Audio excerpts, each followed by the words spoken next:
Hey everyone, this is Michael again, and welcome to the AEW Dynamite review. And tonight's Dynamite was the tribute show to Jon Huber, aka Brodie Lee, who passed away this past Saturday at the age of 41. And of course, like I said, Dynamite AEW did a tribute show for him tonight, which, in my opinion, the tribute show tonight was very emotional. It was a great show, in my opinion. We had some entertaining matches. And originally, this was supposed to be AEW's New Year's Smash show tonight. It was supposed to be night one of that, and then night two would be happening next Wednesday. But unfortunately, because of the shocking news of Brodie Lee's passing, they had to push New Year's Smash to next week. So what I've heard about this tribute show, that Tony Khan went out of his way and he wrote the show. He wrote this tribute show on Sunday. He wrote on Sunday and into Monday. But the show tonight, like I said, it was emotional. It was a great show.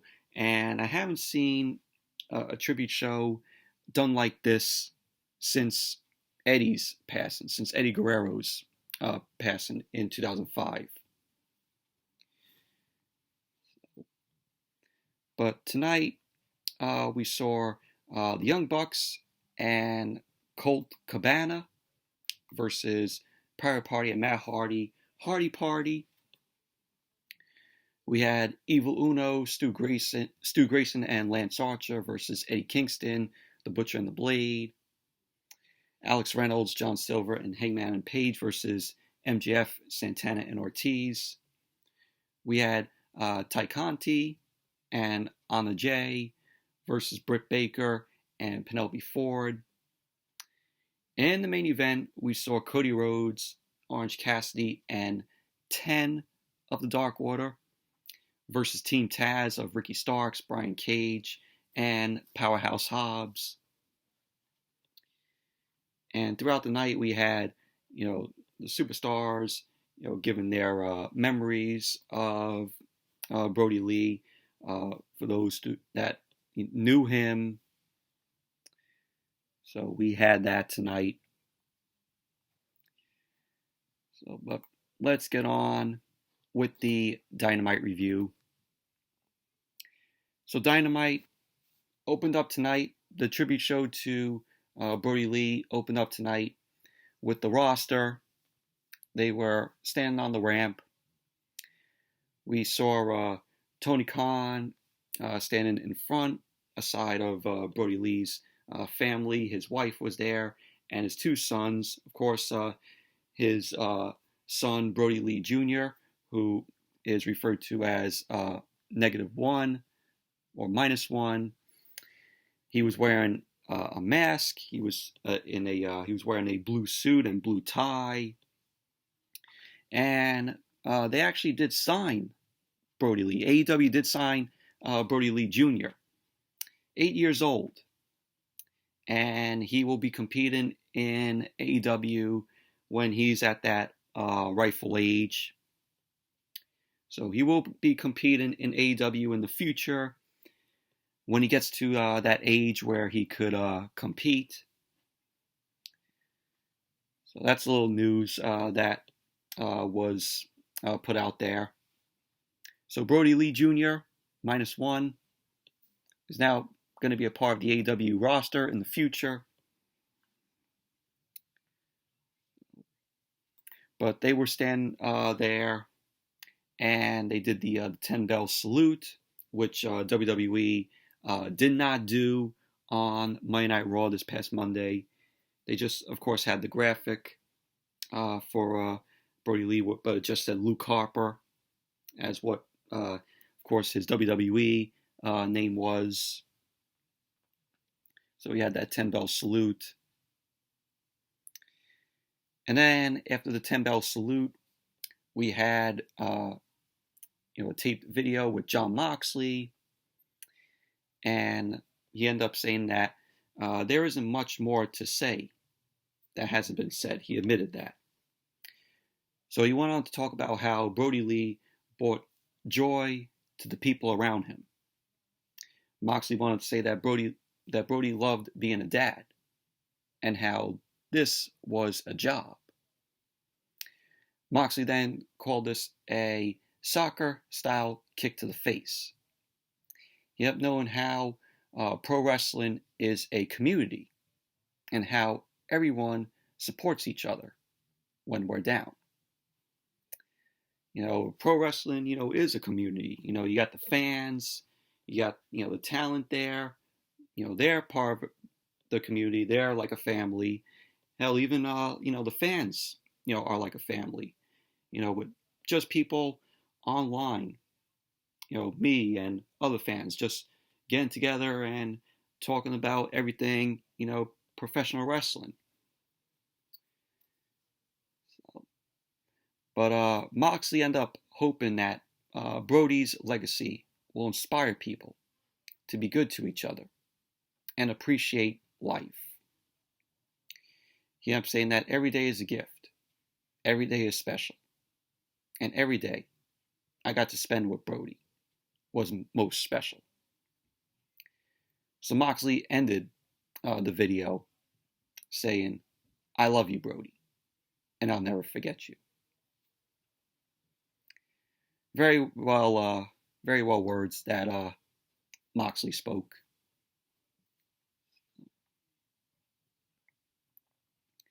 And then we kicked off the first match of the night. We had Cabana, of course, of Dark Order, which, in my opinion, I've said it before. Cabana feels so out of place in the Dark Order. He would succeed on his own. He doesn't need help from the Dark Order, in my opinion. So we had Cabana and the Young Bucks, the AEW World Tag Team Champions, versus Hardy Party, Matt Hardy and Private Party.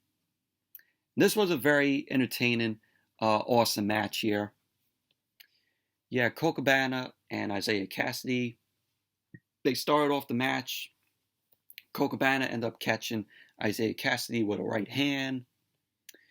Cassidy went to tag in Matt Hardy, and he ordered Mark Wen to be tagged into the match. So the Young Bucks, Matt and Nick, and Cabana, they end up teaming up to take out Private Party. So then we had Cabana and the Bucks. They end up doing a triple drop kick to Matt Hardy, and the Bucks end up taking out Matt Hardy and Private Party. Cabana ended up doing a springboard moonsault onto the outside, which looked awesome. Nick Jackson ended up doing a combo onto Mark Wen, which that was pretty awesome. Matt Hardy then ended up trying to go for the Razor's Edge, but Matt Jackson ended up delivering a super kick to Matt Hardy. Mark Wen tagged in. Young Bucks were doing more moves to take out Private Party. We had the Bucks pointing to the sky to, of course, honor Brodie Lee. Matt Hardy ended up dragging Matt Jackson out of the ring. Matt Jackson ended up taking Matt Hardy and Isaiah Cassidy out. Private Party later on ended up hitting a atomic drop and boot combo, which was pretty awesome. So at the end of the match, you had Nick Jackson end up taking out Mark Wen and Matt Hardy. Nick Jackson ended up saying, "That's for you, Brodie." Private Party then ended up hitting Gin and Juice to Nick Jackson. Matt Hardy then ended up hitting the Twist of Fate. Isaiah Cassidy went to the top, delivered a senton bomb. Mark Wen went to the top, delivered a shooting star on Nick Jackson. Went for the cover, We had Matt Jackson and Colt Cabana break up the pin. Matt Hardy was shown on the ring apron. He had a chair in hand. Private Party were taking out the Young Bucks. Mark Gwen ended up refusing to cheat. So Colt Cabana ended up tagging in. And Colt Cabana then ended up hitting Chicago Skyline to Mark Gwen. The Young Bucks then delivered the BTE trigger. And then Colt Cabana went for the pin. So there you go. Colt Cabana and the Bucks ended up winning the match. Post-match, the Acclaimed ended up coming out. Max Caster ended up saying that he has something to say about the Dark Order. So then we had Frankie Kazarian and Christopher Daniels. They ran out. SCU. They ended up running out. And they end up throwing in the Acclaimed into the ring. The Bucks then hit the Acclaimed with super kicks. And we had Cabana lay the boom boom drop, which they took the Acclaimed out. And that was that. But overall, this was a awesome six-man tag match. Just a great match. Very entertaining. So then we went to Darby Allin. He was doing a video of him talking about Brodie Lee, and he didn't have face paint on him. Half of his face painted. It's the first time that we see Darby Allin without half of his face painted with the black and white. So Darby Allin was saying that he wanted to wrestle Brodie once he met him, when Brodie made his debut. So Darby Allin ended up talking about how there was no ego with Brodie. Darby Allin wanted to say that Brodie wanted to lift everyone up, and that he was the man by far, and that he wished he could have wrestled him. So that was what Darby Allin had to say. But it was, a touching little thing that Darby Allin mentioned about Brodie Lee. So then we went to the next match. It was the Butcher and the Blade and Eddie Kingston versus Evil Uno, Stu Grayson, and Lance Archer.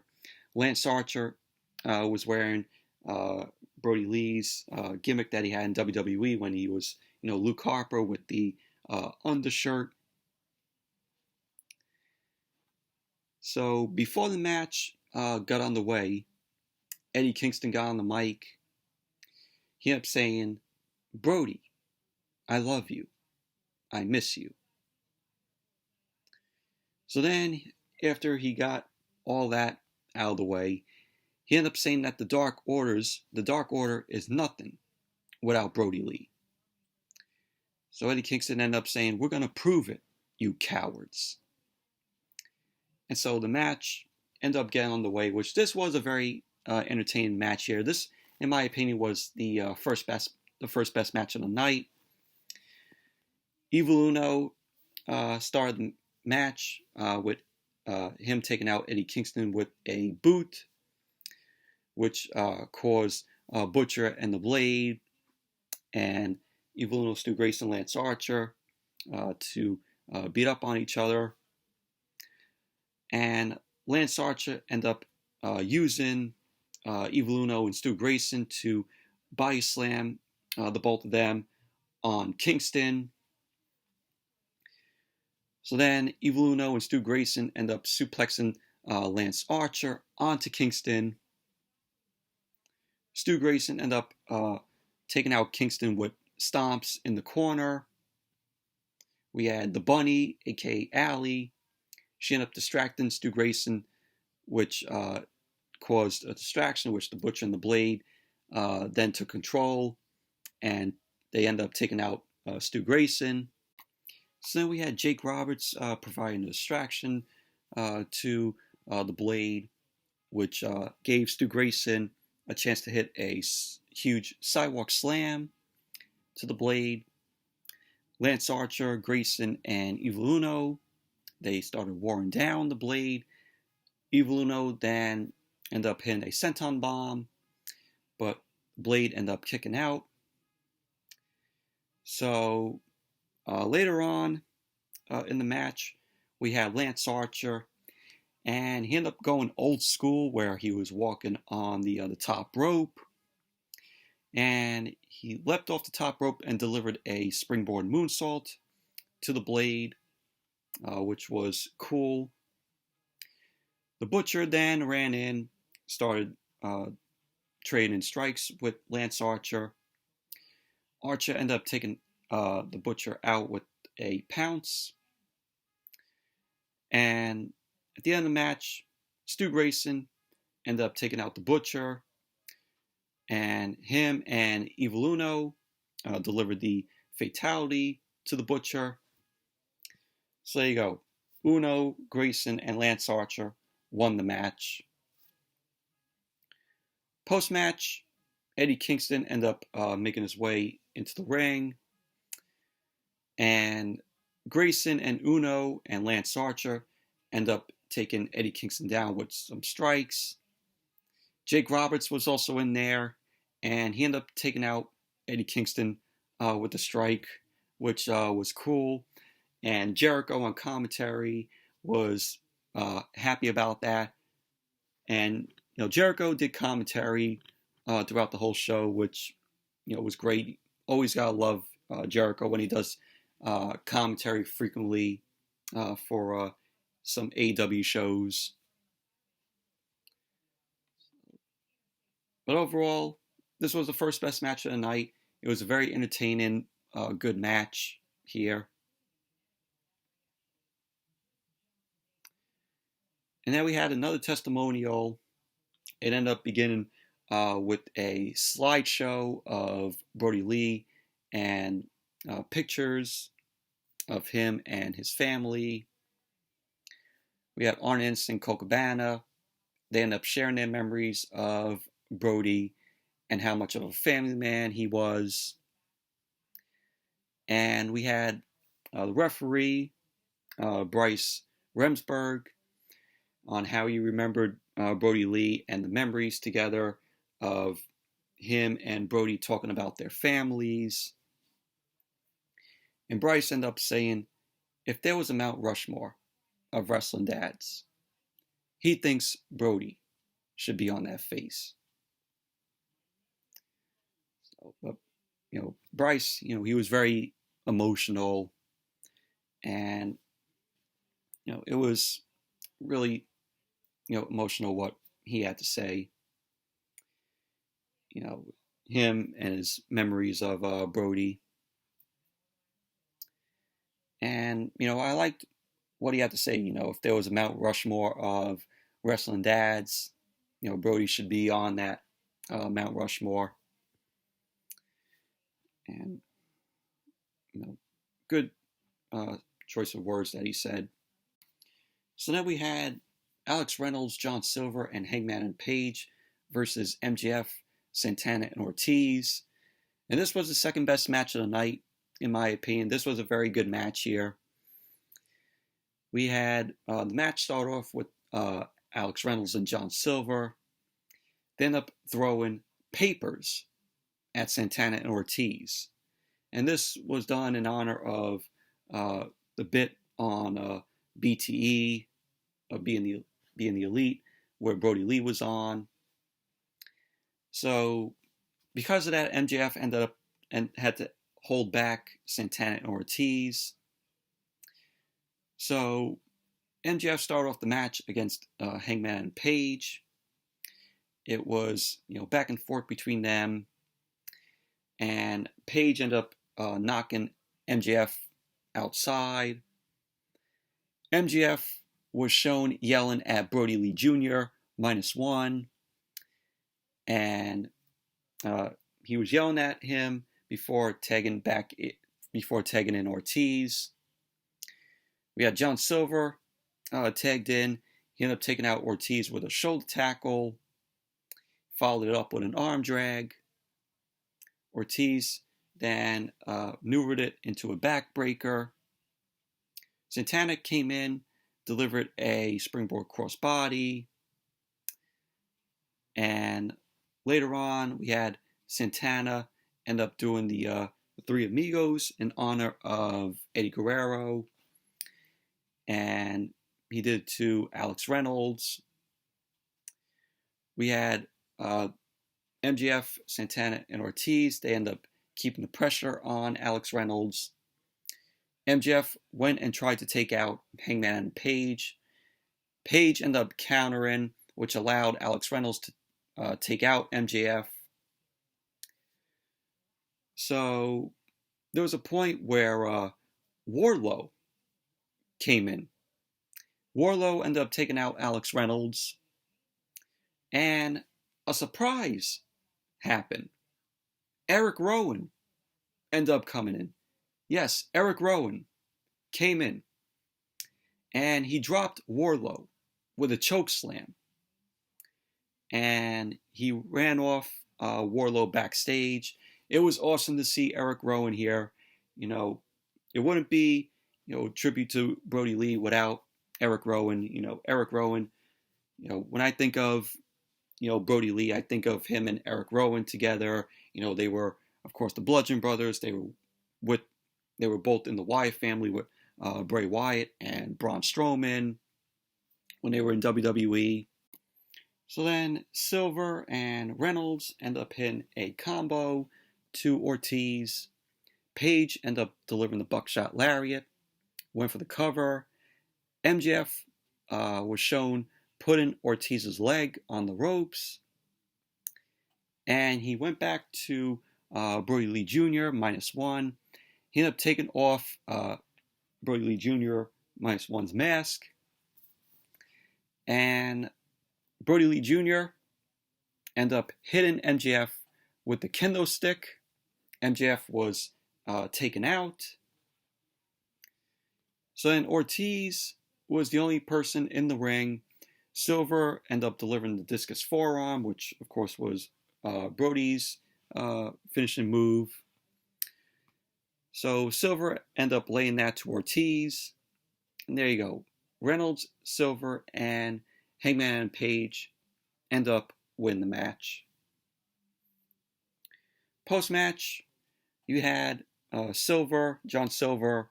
He was very emotional.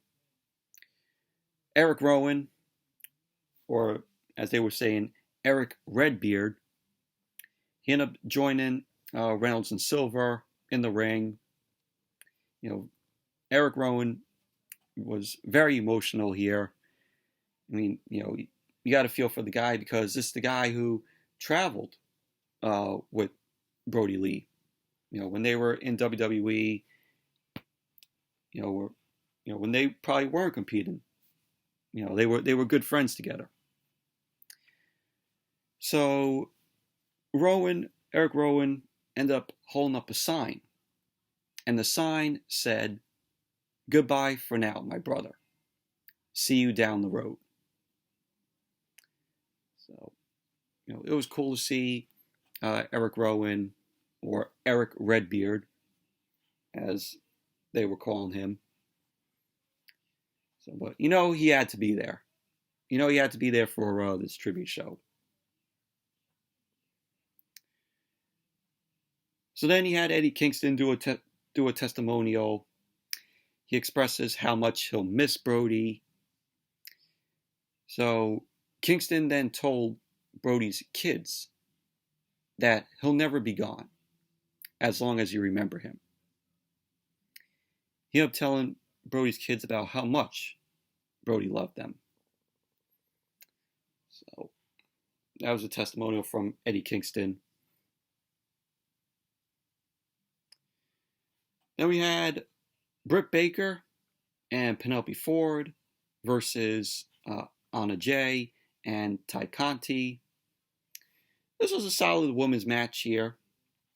Anna Jay and Britt Baker ended up starting off the match. They were exchanging holds. Anna Jay end up getting the better of Britt Baker. And we had Anna Jay and Ty Conti end up teaming up to take down Penelope Ford. And they went for the cover. Ford ended up kicking out. Penelope Ford then slapped Ty Conti. And she ended up throwing Penelope Ford around. Britt Baker ended up coming back in. And Baker ended up wearing down Ty Conti with knees to the face. She then delivered a full Nelson suplex. Ty Conti was taken out of the ring. And Britt Baker then ended up slamming Ty Conti down because Conti was catching a kick. But Britt Baker ended up slamming her down. So at the end of the match, you had Anna Jay end up locking in the Queen Slayer on Penelope Ford. Tay Conti ended up taking out Britt Baker and Reba. And Penelope Ford had to tap out to the Queen Slayer by Anna Jay. So Anna Jay and Tay Conti end up winning the match. Post-match, Tony Schiavone ended up coming into the ring because Britt Baker ended up calling him into the ring. So Britt Baker ended up saying that she's sick of the conspiracy around here. Britt Baker ended up saying that everything around here is rigged. So then Thunder Rosa ended up running out. Thunder Rosa then attacked Britt Baker from behind. So she ended up beating Britt Baker down. Reba and the referees were trying to break things up between Britt Baker and Thunder Rosa. So that was that. But overall, it was a solid women's match. Then we had Chris Jericho. Jericho ended up leading another tribute video, and he knows that he and Brodie Lee wrestled 27 times.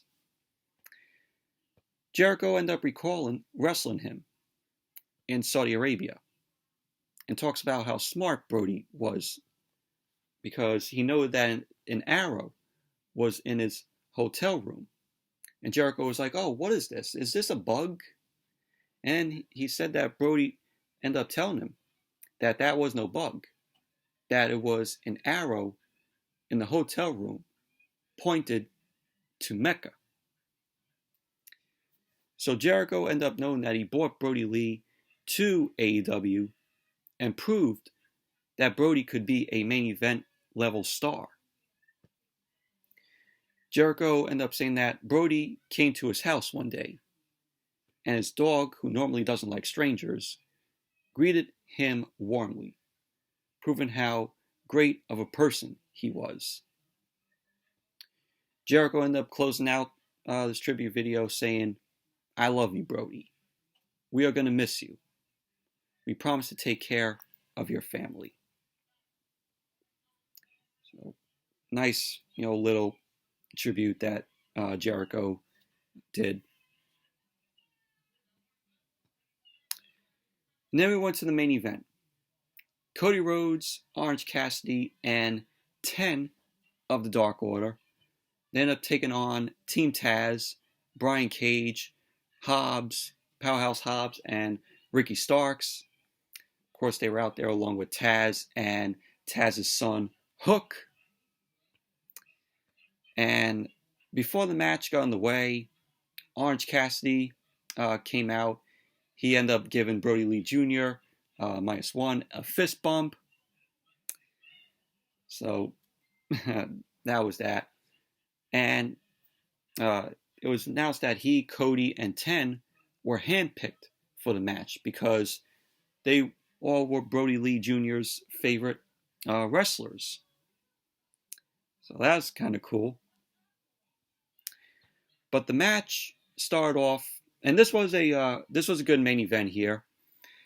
Cody Rhodes and Hobbs end up starting off the match. Hobbs ended up showing off his power. He ended up stalling at Cody. Ricky Starks came in.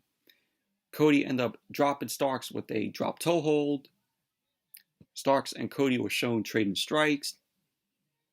Starks then ended up dropping Cody with a leaping shoulder tackle. Cody then got up and he took advantage of the match. He tried to tag in Orange Cassidy.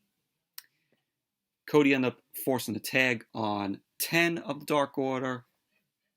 Hobbs then distracted 10, and 10 was unfazed because, of course, he had his way with Starks. Hobbs ended up coming in and he called out Orange Cassidy. Orange Cassidy then came into the ring. Cassidy was shown opting to put his hands in his pockets. Cassidy then rocked Hobbs with a shoulder tackle, but Hobbs ended up pushing Orange Cassidy down. We had Cassidy, he ended up trying to go for a Superman punch, and Hobbs then delivered a huge power slam to Cassidy. Hobbs then also delivered a clothesline to Cassidy as Brian Cage ended up coming in. Brian Cage ended up coming in, starts ragdolling Orange Cassidy. Hobbs then ended up hitting a stolen suplex on Cassidy. And there was a point in the match where we had Cassidy end up hitting a spinning DDT on Ricky Starks. Hobbs ended up taking out Cassidy. And Cody then delivered a super kick to Hobbs. Brian Cage hit a knee strike and delivered a flatliner on Cody. 10 ended up knocking Cage out with a pump kick. Taz ended up bringing out a chair. Arn Anderson was shown there with his own chair. So Cassidy then took advantage of the match, delivered a orange punch. Cody ended up coming in, delivered a crossroads, and then he launched Starks into 10. 10 delivered a spine buster to Starks.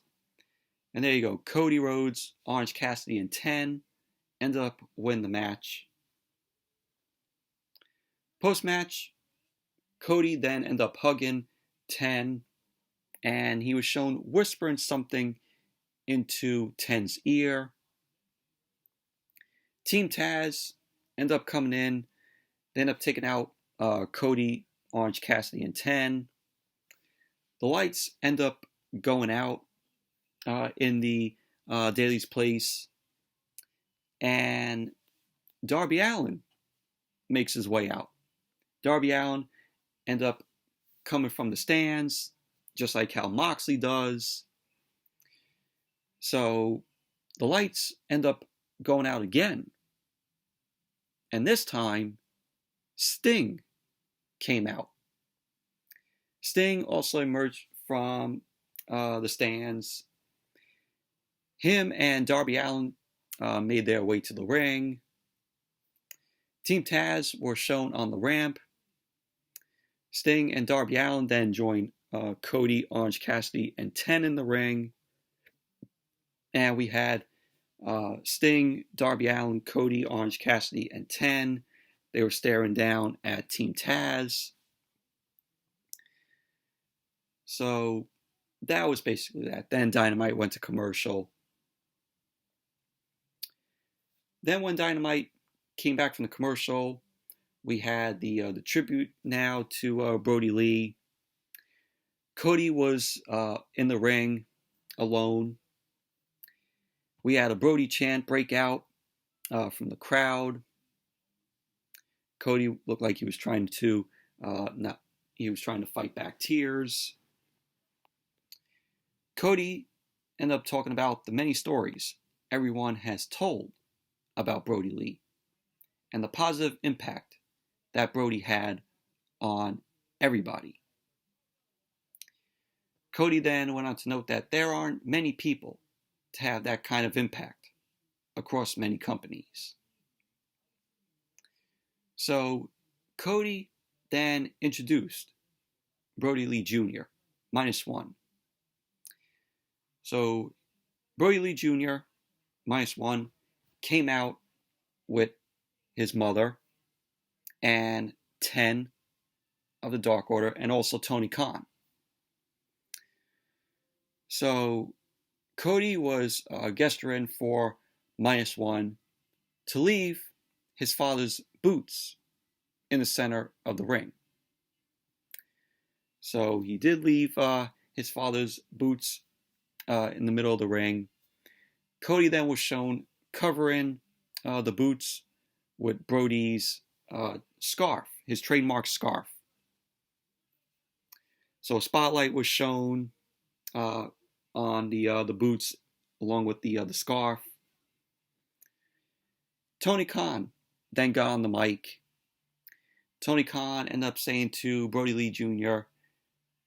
that his father was the greatest TNT champion they've ever had. Tony Khan then announced that Brodie Lee Jr. is the TNT champion for life.